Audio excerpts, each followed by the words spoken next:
my husband told me he was working late every night. I made his dinner and waited. My name is Clara. I am 32 years old. My husband's name is Mark. We have been married for 5 years. We live in a small, quiet house with a little garden. Our life was simple. It was happy, or I thought it was happy. Mark worked in an office in the city. He was a good man. He was kind. He always remembered to buy me flowers on my birthday. He always told me I was beautiful. In the evenings, we used to sit together. We watched movies. We talked about our day. Our life was a comfortable blanket. It was warm and safe. I loved our life. I loved my husband. Then, about 6 months ago, things started to change. It was slow at first. I almost did not notice. Mark started working late. He would call me around 6 o'clock. He would say, "Clara, I'm so sorry. I have to stay late at the office. We have a big project." I would say, "Okay, darling. Don't work too hard." The first time, I believed him. The second time, I believed him. The third time, a small question started in my mind, but I pushed it away. He was a good husband. He worked hard for us. I should be a good wife. I should be supportive. So every night, I made his dinner. I would cook his favorite things: roast chicken or spaghetti with meatballs. I would set the table for 2. I would wait. The food would get cold. The house would be quiet. The only sound was the clock on the wall. Tick, tock, tick, tock. It felt so loud in the empty house. He would come home around 10 or 11 o'clock. He always looked tired. He would kiss my cheek and say, "I'm sorry you waited." I would warm up his dinner. He would eat quickly, without saying much. He seemed distant. His eyes were somewhere else. I would ask, "How was work?" He would say, "Busy, stressful." He did not give me details anymore. Before, he used to tell me funny stories about his coworkers. He used to complain about his boss. Now, there was only silence. After he ate, he would go straight to the shower.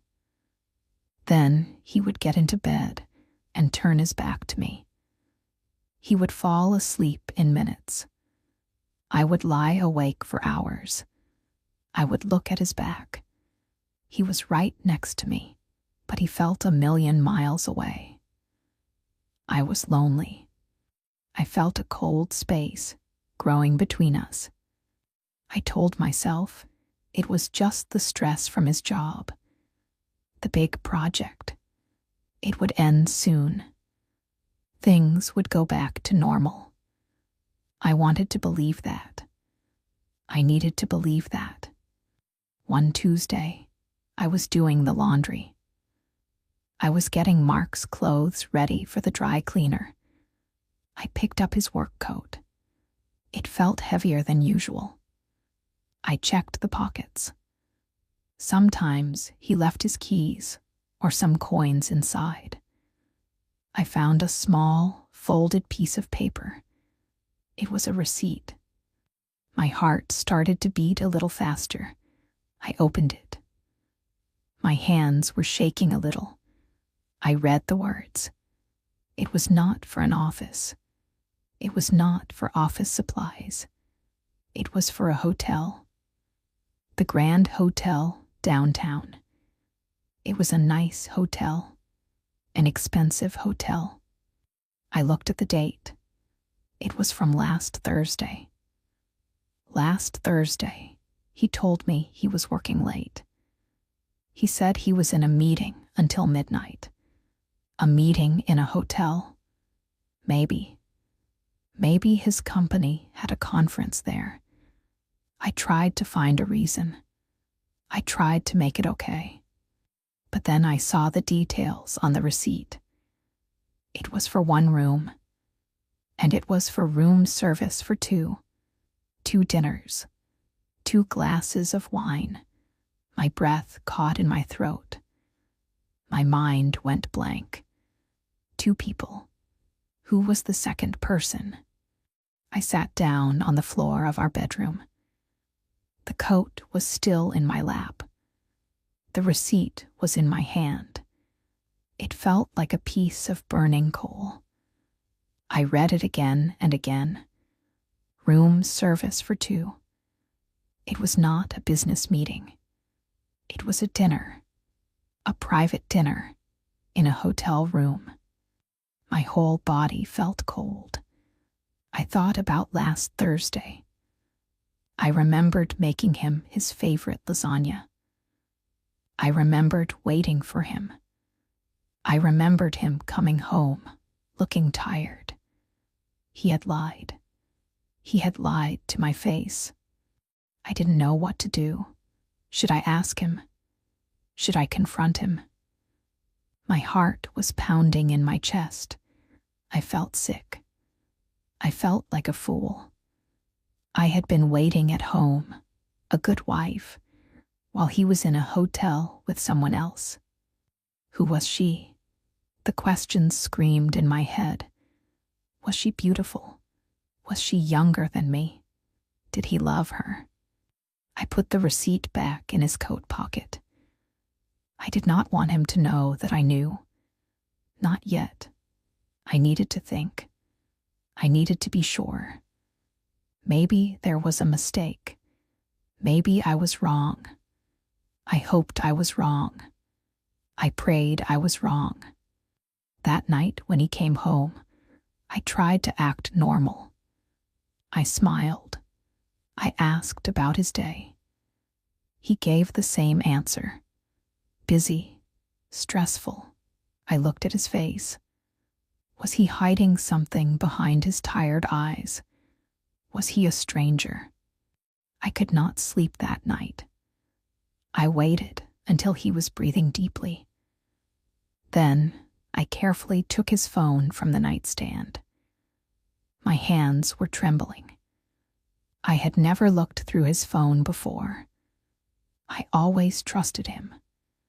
But trust was a broken window now.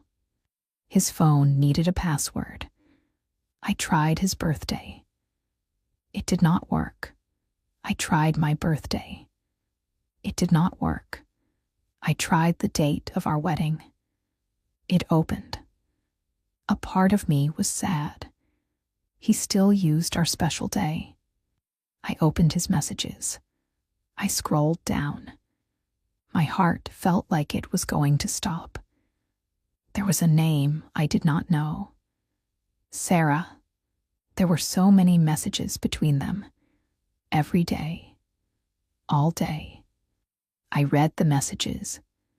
They were not about work. They were full of little hearts and smiling faces. I miss you, he wrote to her. I can't wait to see you tonight, she wrote back.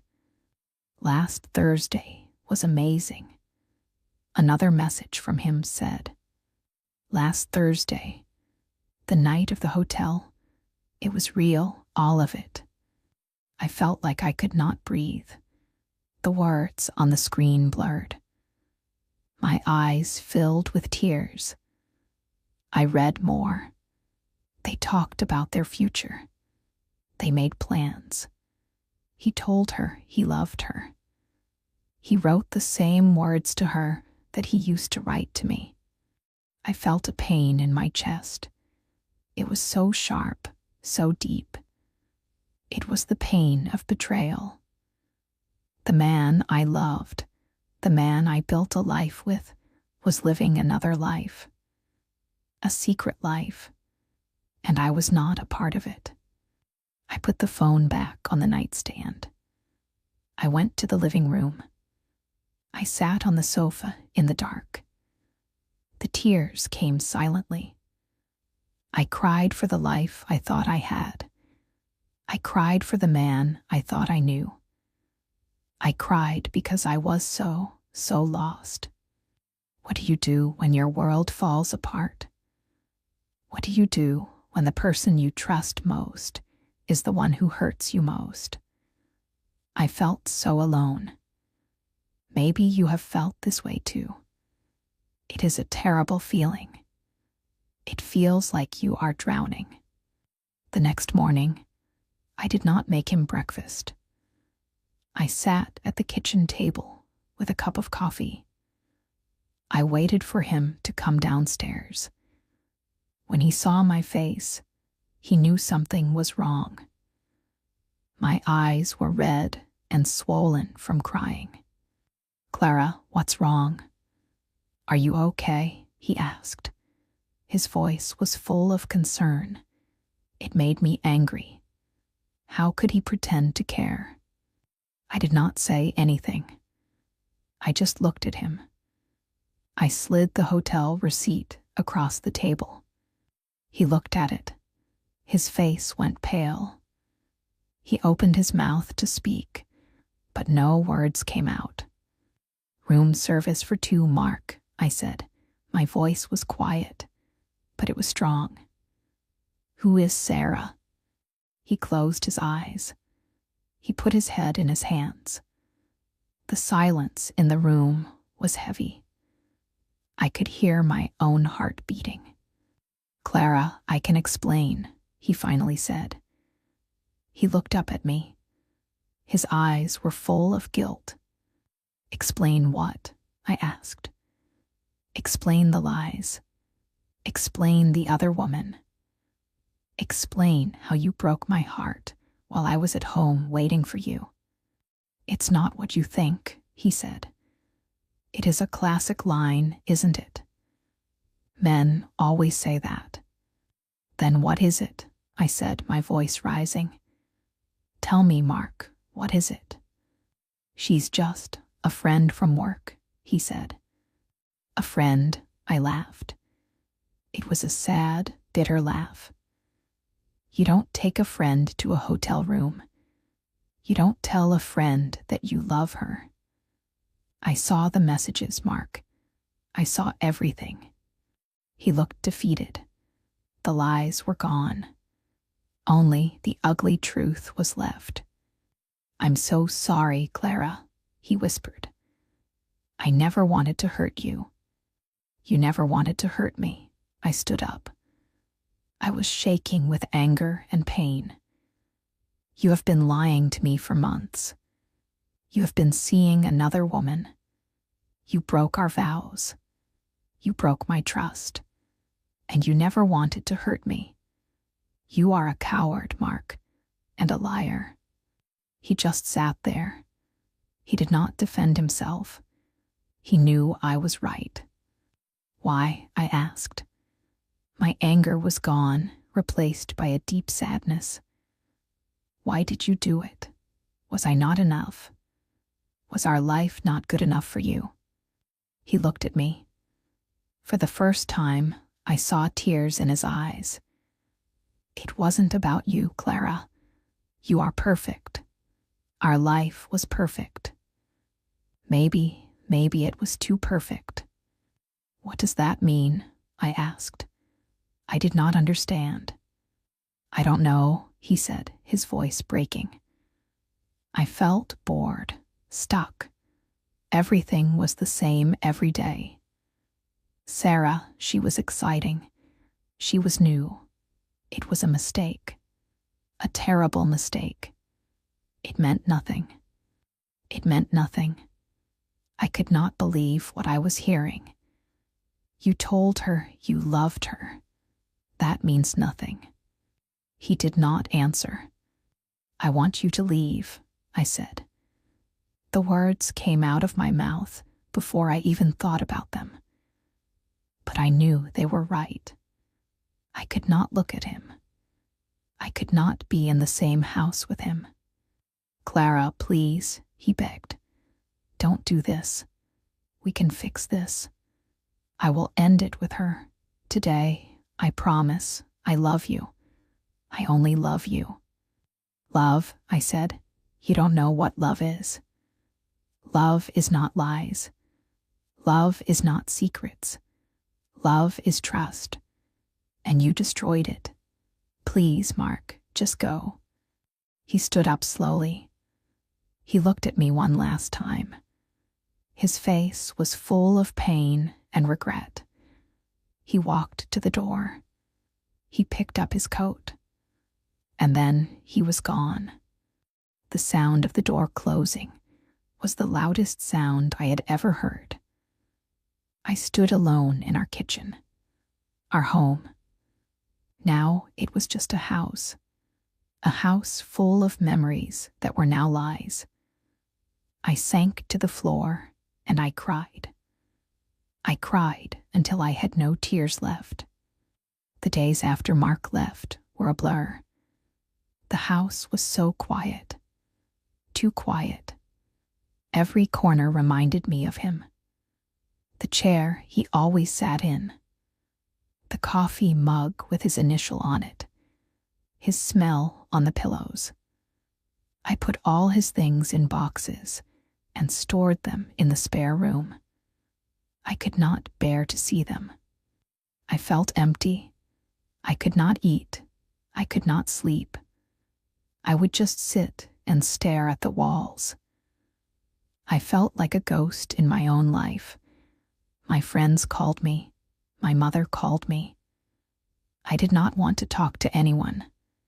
I was ashamed. I felt like a failure. My marriage had failed. Mark sent me messages every day, long messages. He told me he was sorry. He told me he had made the biggest mistake of his life. He said he had ended things with Sarah. He said he would do anything to get me back. I read the messages, but I did not reply. The words were just words. They could not heal the deep wound in my heart. 1 week after he left, I found the courage to call my best friend, Emily. I told her everything. I cried on the phone for an hour. Emily listened patiently. She did not judge me. She did not tell me what to do. She just listened. I'm coming over, she said when I finished. She came with a container of ice cream and 2 spoons. We sat on my sofa and ate the ice cream right from the container. It was the first thing I had eaten in days. He's an idiot, Clara, she said softly. A complete idiot. But the question is, what do you want to do now? I don't know, I whispered. I still love him. That's the crazy part. I hate him for what he did, but I still love the man I married. I miss him. It's okay to feel that way, Emily said. Love doesn't just turn off like a light switch. But love is not enough to build a marriage on. You need trust. You need respect. She was right. I knew she was right. But my heart was at war with my head. My head told me to leave him, to start a new life. A life without lies. My heart remembered the good times, our wedding day, our first trip together, the way he used to make me laugh. What if he has really changed? I asked. What if he is truly sorry? Maybe he is, Emily said. But that's a big maybe. And even if he is sorry, can you ever trust him again? Every time he works late, will you be wondering if he is really at the office? Can you live like that? I did not have an answer. The next few weeks were the hardest of my life. I tried to go back to my routine. I went to work. I tried to focus. but my mind was always somewhere else. I felt a constant sadness, like a heavy cloud over my head. Mark did not give up. He called me. He left voicemails. He sent flowers to my office. He wrote me a long letter. In the letter, he told me everything. He told me how he met Sarah, how it started with innocent lunches, how it grew into something more. He did not make excuses.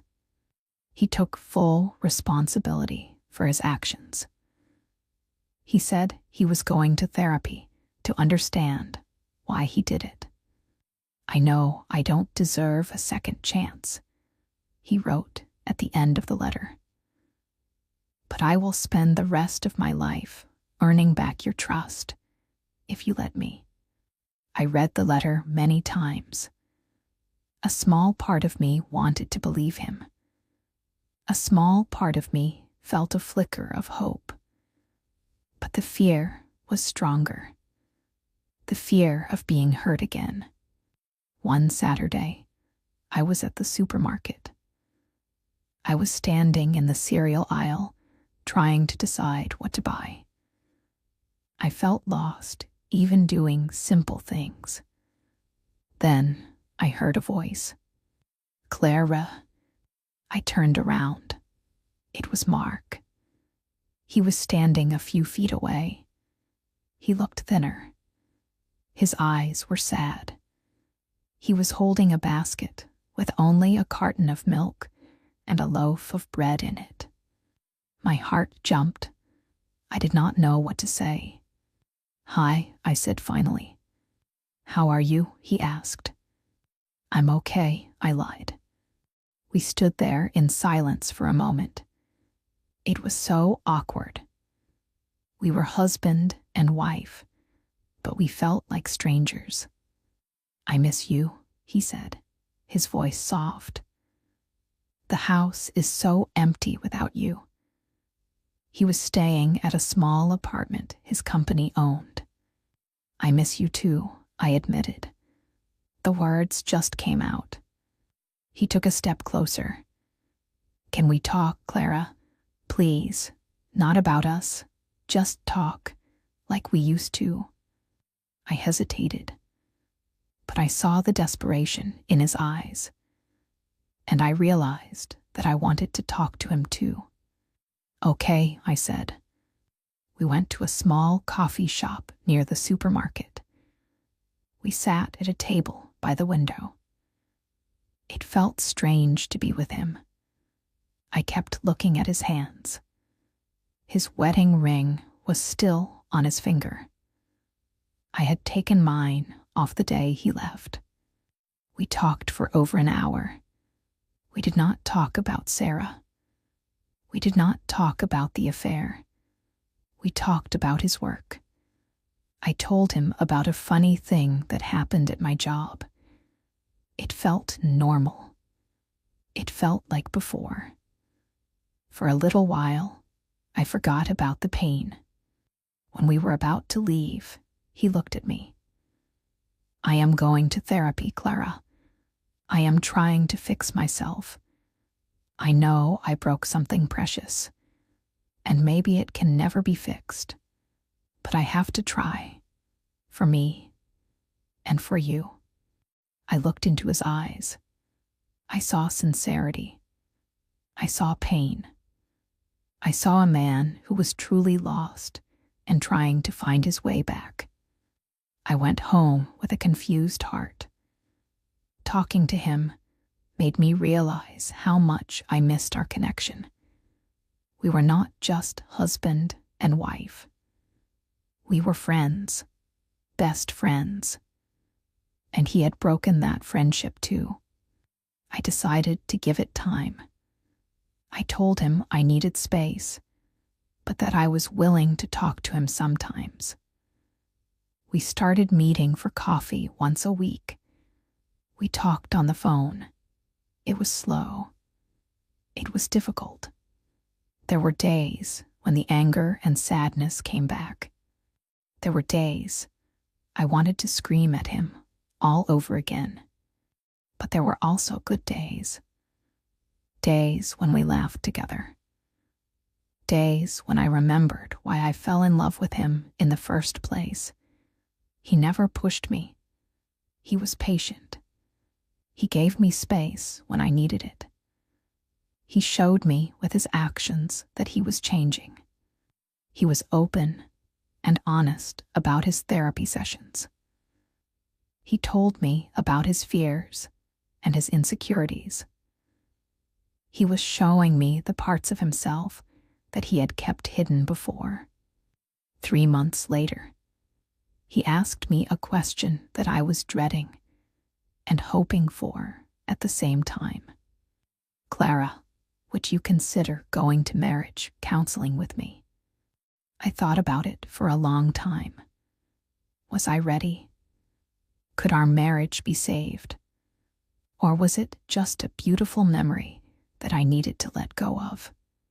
It's okay to feel scared when you have to make a big decision. Your heart and your head might tell you different things. It is important to listen to both. I decided to say yes. I knew it would not be easy. I knew it would be painful. But I also knew that I had to try. For myself, I needed to know if we could find our way back to each other, or if it was time to say goodbye forever. Our first counseling session was hard. We sat on a sofa, and a kind woman named Dr. Evans sat opposite us. She asked us to tell our story. When I talked about finding the receipt, the old pain came back. I started to cry. Mark reached out to hold my hand, but I pulled away. It was too soon. Dr. Evans was very wise. She said, "Trust is like a mirror. You can fix it if it's broken, but you can still see the cracks in the reflection." She said our goal was not to go back to the way things were. That was impossible. Our goal was to build something new, something stronger, something built on the hard truth, not on a perfect illusion. We went to counseling every week for 6 months. We learned how to talk to each other again, really talk. We learned to listen. I learned about his fears of failure and his feeling of being trapped in a routine. He learned about the deep pain and insecurity his actions caused me. It was not an excuse for what he did, but it was an explanation. Slowly, very slowly, things began to heal. The anger started to fade. It was replaced by a quiet understanding. I started to see him not as a monster who betrayed me, but as a flawed human being who made a terrible mistake. And I had to look at myself too. Had I been so caught up in our comfortable life that I stopped seeing him, stopped listening to his silent struggles? The fault for the affair was his, and only his. But a marriage is a partnership, and we had both stopped working on it. One evening, after a counseling session, Mark asked me, "Can I come home, Clara?" I looked at him. The fear was still there. A small voice in my head whispered, "What if he does it again?" But then I looked at the man in front of me. He was not the same man who left my house 6 months ago. He was more humble, more honest, more real. And I was not the same woman either. I was stronger. I had survived the worst pain of my life. I knew now that I could live without him, and that knowledge gave me the freedom to choose to live with him. "Yes," I said, "you can come home." It was not a fairy tale ending. The cracks in the mirror were still there. Sometimes, I still felt a pang of fear when he worked late. But now, he would call me and tell me exactly where he was and who he was with. He would send me pictures from his office. He was working hard to rebuild the trust he had shattered. Our life is not perfect now. It is messy and complicated sometimes, but it is real. The husband's secret almost destroyed us, but in a strange way, it also saved us. It forced us to tear down the perfect house we were living in and build a new home. A home with stronger foundations. A home built not on secrets, but on the difficult, beautiful, and honest truth. Sometimes in life, the worst things that happen to you can lead to the best kind of growth. It is a hard path, but it can make you stronger. You can heal. You can learn to trust again.